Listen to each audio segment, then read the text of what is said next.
सबको राधे राधे। तो कैसे आप सब, उम्मीद करते अच्छे होंगे और मन लगाकर पढ़ते होंगे, अपने प्रिपेयर को एक सही तरीके से ले जा रहे होंगे और सही तरीके से प्रिपरेशन कर रहे होंगे अपने आप को एग्जाम के लिए। तो आज हम लोगों ने पिछले वीडियो तक देखा था कि पिछले वीडियो तक 6 चैप्टर खत्म कर चुके हैं। आज हम लोग एक नया चैप्टर नीति श्लोक के साथ आप लोगों के बीच आए हैं, जो कि नीति श्लोक चैप्टर में महाभारत से नीति श्लोक चैप्टर एक प्रसिद्ध महाग्रंथ जो कि आप लोग जानते भी होंगे महाभारत है, उससे लिया गया है नीति श्लोक चैप्टर। तो इसमें क्या क्या है, क्या क्या, जैसे जब युद्ध निकट था तो उस समय मंत्री विदुर से पूछे गए थे, कुछ सवाल पूछे गए थे, उसी के बारे में इसमें बताए गए कि कौन कौन से सवाल हैं, सारे सवालों के बारे में इसमें बताए गए हैं। तो आज हम लोग इस चैप्टर में उस चीज को देखते हुए इसको कवर करेंगे और अगले क्लास में इस चैप्टर के क्वेश्चन आंसर को हम लोग एक साथ कवर करते हुए जाएंगे। तो हमें उम्मीद है कि आप लोग अच्छी तरीके से प्रिपरेशन कर रहे होंगे और पिछले सारे वीडियो को आप लोगों ने देखा होगा। तो आज हम लोग नए चैप्टर के साथ शुरू करते हैं। चलिए, नीति श्लोक चैप्टर। नीति श्लोक का अर्थ होता है नीतियों में किस तरीके से नीति, मतलब एक सही तरीके से नीति बनाना, मतलब रणनीति बनाना, उसी को नीति बोलते हैं। रणनीति क्या है, जीवन का रणनीति, जीवन की नीति क्या है, चलने का क्या है, उसी को श्लोक के द्वारा प्रकट किया गया है, तो उसी को नीति श्लोक कहते हैं। तो नीति श्लोक में देखिए, नीति श्लोक चैप्टर। अयम पाठ सुप्रसिद्ध ग्रंथ महाभारतस्य उद्योग पर्व अंश विशेष अध्याय 33 से 34, 33 से 40 रुपया विदुर नीति संकलिता। देखिए, ये पाठ जो है ना, सुप्रसिद्ध ग्रंथ, जो प्रसिद्ध ग्रंथ महाभारत, प्रसिद्ध ग्रंथ महाभारत है, उससे उसके उद्योग पर्व के अंश विशेष से उसके उद्योग पर्व के अंश विशेष में अध्याय 33 से 40 में रूप, मतलब वहां पे वर्णन है, रूप है रुपया रुपया, उसका वहां पे उसका वर्णन है। विदुर नीति संकलित, यानी विदुर नीति नाम का संकलित है वहां पे अध्याय 33 से 40, महाभारत के अध्याय 33 से 40 में विदुर नीति संकलित है, वहीं से ये अंश विशेष लिया गया। युद्ध आसन प्राप्य धृतराष्ट्रो मंत्री प्रवरम विदुर स्वचित्तस्य शांतिये कश्चितम प्रश्न नीति विषयकान प्रश्चित। मतलब इसका अर्थ हुआ कि जब युद्ध नजदीक था, युद्ध आसनम में जब युद्ध नजदीक था, तो धृतराष्ट्र नीति मंत्री एक था, धृतराष्ट्र मंत्री विदुर से कुछ सवाल करते थे, कुछ सवाल पूछे, कुछ प्रश्न पूछे, उसी के बारे में बताया गया है। प्रश्चित, तो कुछ प्रश्न पूछे, तेसा समुचित समुचित समुचितम उत्तरम विदुर दत्तित, तो उसका उत्तर, तेसाम उत्तर, उसका उत्तर विदुर ने समुचित उत्तर दिया। तो तेमे प्रश्नोत्तर रूपम ग्रंथ रत्नम विदुर नीति, यह प्रश्न ग्रंथ विदुर नीति से लिया गया। यह प्रश्न महाभारत का एक विदुर नीति नाम का ग्रंथ है, उससे लिया गया यह प्रश्न। ये जितने भी प्रश्न है, ये सारे प्रश्न विदुर नीति से लिया गया। इयम अपि भागवत गीता महाभारत अंग महाभारतस्य अंग्यम अपि स्वतंत्र ग्रंथ रूपा वर्तते। यह ग्रंथ जो है भागवत गीता जो महाभारत का एक इस मतलब विदुर नीति जो है ना, भागवत गीता की तरह ही महाभारत का एक वांग्मय अंग है, मतलब छोटा सा अंग है विदुर नीति ग्रंथ। स्व ग्रंथ स्वरूपा वर्तते, भागवत गीता ग्रंथ की तरह ही इसका रूपरेखा है, उसी के बारे में बताया गया है। इसमें देखते हैं, आइए हम लोग इसमें देखिए, पहला श्लोक क्या, पहला प्रश्न क्या पूछा था, कौन, धृतराष्ट्र, किससे, विदुर नीति से, विदुर से, मंत्री विदुर से क्या प्रश्न पूछा था। यस् कृत्यम न विद्वंती शीत मुसन भयम रति, यस् कृत्यम न विद्वंती शीत मुसन भयम रति, जिसके अंदर शीत मतलब ठंडक, उष्ण, शीत उष्ण, शीतोष्ण उष्ण मतलब शीत, और शीत ठंडक, शीत मतलब ठंडक, उष्ण मतलब गर्मी, शीत गर्मी, भय समृद्ध असमृद्ध स वे पंडिते उच्यते, जिसके अंदर यह कृत विद्वान रहता है, कि विद्वान रहता है, शीत और गर्मी, शीत गर्मी, भय समृद्ध और असमृद्ध सहने की क्षमता होती है, वही पंडित कहलाता है। वे पंडित उच्यते, वे पंडित कहलाते हैं, जिसके अंदर ये सहने की क्षमता होती है। कौन कौन सी चीज? कृत्य विद्वांस, कृत्य विद्वान, जिसके अंदर कृत्य विद्वान रहता है, और शीत, जिसके कार्य में शीत और उष्ण, भय रति, भय समृद्ध और समृद्ध, ये सारे चीज विद्वान रहते हैं, वही पंडित कहलाते हैं। अगला श्लोक देखिए, अगला श्लोक है तत्वज्ञ सर्वभूतानाम योग्य सर्वकर्मणाम, तत्वज्ञ सर्वभूतानाम योग्य सर्वकर्मणाम, उपयोग्य मनुष्यानाम नरः पंडित उच्यते। तत्वज्ञ सर्वभूतानाम, जिस मनुष्य में मतलब जीव के सर्व सभी गुणों का, मतलब जीव के सभी गुणों का अध्ययन करने का योग हो जिस मनुष्य में, तत्वज्ञ सर्वभूता नाम योग्य, जीवों के सभी गुणों का योग, मतलब जीवों के सभी गुणों का अध्ययन करने का योग हो, जिसमें जीवन के सभी गुणों के अध्ययन करने का रहस्य जो जानता हो, सर्व कर्म कांड, जीव और मनुष्य के सभी कर्म कांडों को, यानी कि सभी कार्यों को जानता हो। उपायोग्यो मनुष्याम, वो मनुष्य जो मनुष्य के सभी उपाय को जानता हो, मनुष्य के सभी उपाय को जानता हो। नर पंडित उच्यते, वह नर, वह मनुष्य पंडित कहलाता है, वह मनुष्य पंडित कहलाता है। सवाल पूछा था कि पंडित किसको कहते हैं, तो ये जवाब दिए थे विदुर नीति। कौन दिए थे? मंत्री विदुर दिए थे। किसको? धृतराष्ट्र को ये जवाब दिए थे कि जिस मनुष्य के अंदर सभी, मतलब सभी जीवों के योग, मतलब उसके रहस्य को जानने की और उसके कर्म कांड को जानने की और उसके सभी उपायों का निवारण रहता है जिस मनुष्य के अंदर, वही पंडित कहलाते हैं। इनका जवाब ये दिया था। अनाहुत, अगर आप लोगों को पूछे कि पंडित किसे कहते हैं, नीति श्लोक चैप्टर के अनुसार आप लोग बताएं कि किस आधार पे हम लोग पंडित माने, किसी मनुष्य को पंडित मानेंगे, तो उसका आंसर यही होगा, जिस मनुष्य में जीवों के सभी रहस्य को जानना और उसके कर्म कांडों को जानना और उसके सभी गुणों का, मतलब उद्भव करना, सभी गुणों का निवारण करने की क्षमता, वही पंडित कहलाता है। अनाहुत प्रविशति अपृष्टो बहुभास्ते, अनाहुत प्रविशति अपृष्टो बहुभास्ते, अविश्वास्ते विश्वास नीति, विश्वास नीति, अविश्वास्ते विश्वास नीति मूढ़ चेता नराधमना, नराधम। देखिए, अनाहुत प्रविशति अपृष्टो बहुभास्ते, अनाहुत प्रविशति अपृष्टो बहुभास्ते। देखिए, अनाहुत प्रविशति और मूर्ख हृदय, अनाहुत प्रविशति मूर्ख, अनाहुत मतलब मूर्ख हृदय वाला व्यक्ति, अनाहुत मतलब होता है मूर्ख, मूर्ख हृदय वाला व्यक्ति, अनाहुत मतलब मूर्ख हृदय वाला व्यक्ति, जो अपृष्टो बहुभास्ते, बिना बुलाए आ जाते हैं। मूर्ख हृदय वाले व्यक्ति जो मूर्ख होते हैं, वो कहीं भी बिना बुलाए आ जाते हैं। अपृष्टो बहुभास्ते, और बिना पूछे कुछ भी बोलते हैं। मूर्ख हृदय वाले व्यक्ति बिना बुलाए कहीं भी, देखिएगा आप लोग गांव घर में भी देखिएगा, जैसे जो मूर्ख आदमी रहता है उनको कहीं भी कुछ भी हो, बिना बुलाए वो भी पहुंच जाते हैं वहां।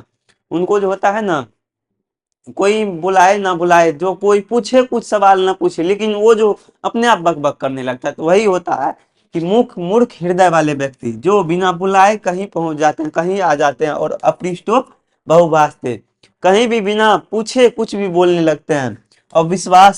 अविश्वास्ते विश्वासिति मूढ़ चेता नराधमना, और वे लोग जो होते हैं ना, अविश्वास में विश्वास रखते हैं, अविश्वास मनुष्य पे विश्वास करते हैं, जिस पे ना विश्वास करने का, उस पे मूर्ख हृदय वाले व्यक्ति लोग विश्वास करते हैं।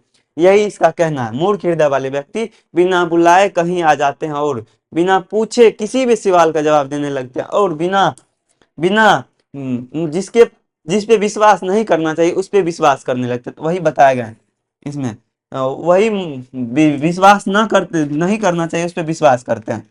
एको धर्म परम श्रेय क्षमेका शांति, एको धर्म, एको धर्म परम श्रेय क्षमेका शांति रुक्तम। इसका अर्थ है एक ही धर्म परम श्रेय, एक धर्म सबसे परम श्रेष्ठ है, एक धर्म जो है सबसे श्रेष्ठ है। कौन सा? क्षमेका शांति रुक्तम, क्षमा, क्षमा शांति प्रदान करता है। एक धर्म सबसे श्रेष्ठ है और क्षमा शांति प्रदान करता है। क्षमा क्या प्रदान करता है? क्षमेका शांति रुक्तम, क्षमा शांति प्रदान करता है। विद्येक, विद्या का परमा तृप्ति, विद्या जो है परम तृप्ति, विद्या से तृप्ति, परम तृप्ति की प्राप्ति होती है, यानी विद्या से तृप्ति की प्राप्ति होती है। अहिंसे का सुखवा, और अहिंसा सुख को देता है। इसका कहने का एक धर्म है, मतलब सभी मनुष्य के अंदर, इसके ये श्लोक कहने का अर्थ है सभी मनुष्य के अंदर एक ही धर्म है, कि वो एक ही धर्म सबसे श्रेष्ठ है, कि श्रेष्ठ, सभी मनुष्य के अंदर एक ही धर्म सबसे परम श्रेष्ठ है। और क्षमे का शांति रुक्तम, क्षमा जो है शांति प्रदान करता है। क्षम जिसके अंदर क्षमा करने की क्षमता हो, सहनशीलता हो, जो किसी भी बात को नॉर्मली लेके क्षमा कर दे, उसके अंदर देखिएगा थोड़ा कुछ और ही महसूस होता है। तो वही इसमें कह रहा है, क्षमा क्षमे का शांति रुक्तम, क्षमा करने की क्षमता शांति प्रदान करता है, क्षमा शांति प्रदान करता है। और विद्या का परम तृप्ति, विद्या से परम तृप्ति की प्राप्ति होती है, और विद्या से परम तृप्ति की प्राप्ति होती है, वही बताया। अहिंसे का सुखवा, अहिंसा से सुख की प्राप्ति होती है। जो लोग अहिंसा, दूसरे पे अहिंसा नहीं करते हैं, जो अपने कमाकर अपने मतलब अपना पालन पोषण खुद से करते हैं, सेल्फ डिपेंडेंट रहते हैं, वो लोग को मतलब बहुत सुखी रहते, देखिएगा, ना किसी से ईर्ष्या, ना किसी से द्वेष, अपने आप में वो मग्न रहते, अपने आप में वो खुश रहते हैं। वही यहाँ बताया गया है। और अहिंसे का परम सुख, अहिंसा से परम सुख की प्राप्ति होती है। माफ कीजिएगा। त्रिविधम नरकस्येदम, त्रिविधम नरकस्येदम, नरकस्येदम द्वारम नास नास ना नासनात्मना, नासन नासन आत्मना, नासनम आत्मना, त्रिविधम नास नास नरकस्य द्वारम, तीन नरक, नरक के तीन द्वार है, त्रिविधम नरकस्य द्वारम, नरक के तीन द्वार है। नाश आत्मना, आत्मा को नाश होने से बचाने के लिए, काम क्रोध और लोभ, काम क्रोधस्त काम क्रोधस्त तथा लोभस्त अस्मादेत त्रयम जयत तज्यते। देखिए, अगर नरक के तीन द्वार है और आत्मा को शुद्ध मतलब आत्मा को नाश नाश से नष्ट होने से बचाने के लिए काम क्रोध और लोभ ये तीनों को त्यागना पड़ेगा। काम क्रोध और लोभ ये तीनों को त्यागना, त्रय लोभस्य अस्मादित त्रयम त्यागेति, अगर ये तीनों को त्याग दे अगर मनुष्य, तो काम क्रोध और लोभ से आत्मा की तृप्ति की प्राप्ति हो जाएगी। मतलब आत्मा को नष्ट होने से बचाने के लिए ये तीनों को त्यागना पड़ेगा। कौन कौन? काम क्रोध और लोभ। और किसी चीज का लोभ ना हो तो कोई मतलब ज्यादा ईर्ष्या नहीं उत्पन्न होता, और किसी भी काम करने का लोभ मतलब अंदर नहीं हो, किसी पे क्रोध ना हो, तो वो परम सुख की प्राप्ति देता है। और लोभ जो होता है ये सबसे बड़ा मनुष्य का दोष है। देखिए, षट दोषा पुरुषे ने हत्वया भूमि भूमि भूति मिच्छात। देखिए, षट दोषा पुरुषेना, पुरुष में 6 दोष है। षट दोषा पुरुषेना, पुरुष के 6 दोष है। हत्वया भूति मिच्छा, और ऐश्वर्य की प्राप्ति के लिए तिंद्रा तंद्रा भयम क्रोध, निंद्रा तंद्रा भयम क्रोध, आलस्य दीर्घ सूत्रता। मतलब अगर मनुष्य ऐश्वर्य की प्राप्ति करना चाहता है, ये 6 दोष कौन कौन? निंद्रा तंद्रा भयम, भय क्रोध आलस्य दीर्घ सूत्र, ये सभी को त्यागना पड़ेगा। अगर मनुष्य ऐश्वर्य की प्राप्ति करना चाहता है, ऐश्वर्य की प्राप्ति करना चाहता है और सुख की प्राप्ति करना चाहता है, तो ये 6 दोष त्यागना पड़ेगा। कौन कौन से? मनुष्य के अंदर जो 6 दोष है, वो 6 दोष को त्यागना पड़ेगा। निंद्रा तंद्रा भय क्रोध आलस्य दीर्घ सूत्र, ये 6 दोष को त्यागना पड़ेगा। अगला देखिए, अगला श्लोक क्या कहता है।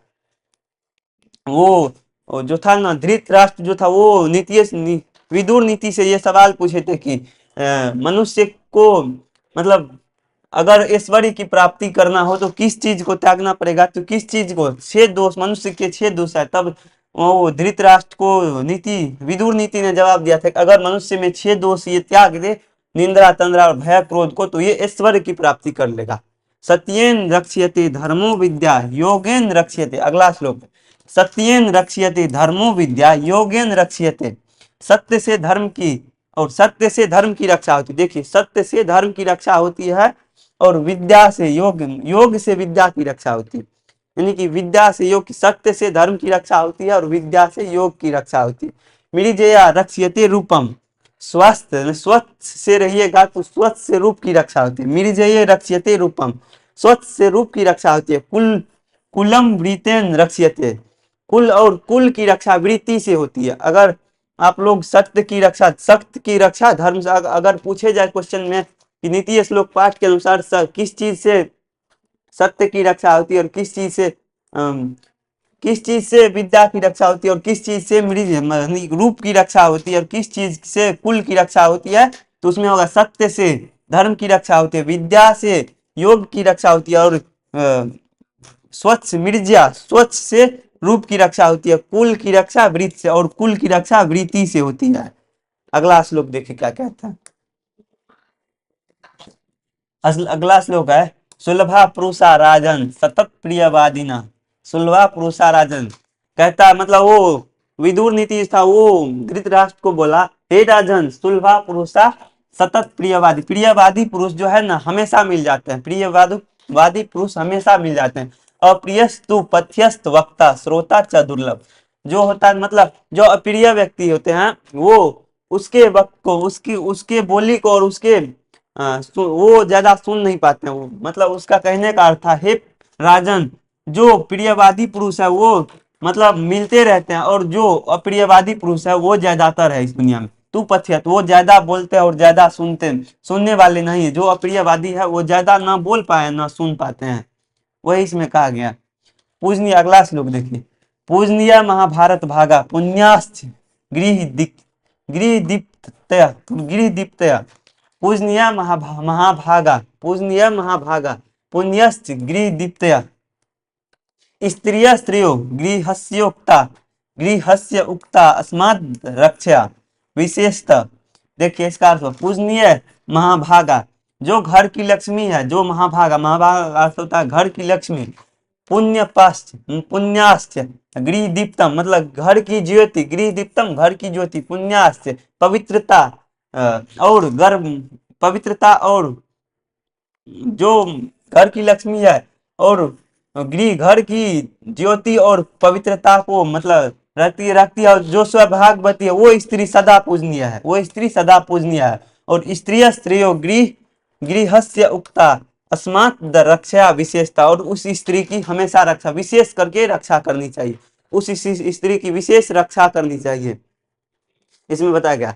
देखिए अगला क्या, अगला श्लोक, आकृति विनयो हंति, आकृति विनयो हंति हंत्यंत हत्यंत अनार्थ पराक्रम, हत्यंत अनर्थ पराक्रम, हंति नित्यम क्षमा क्रोधामचारो हंत्यंत लक्षणम।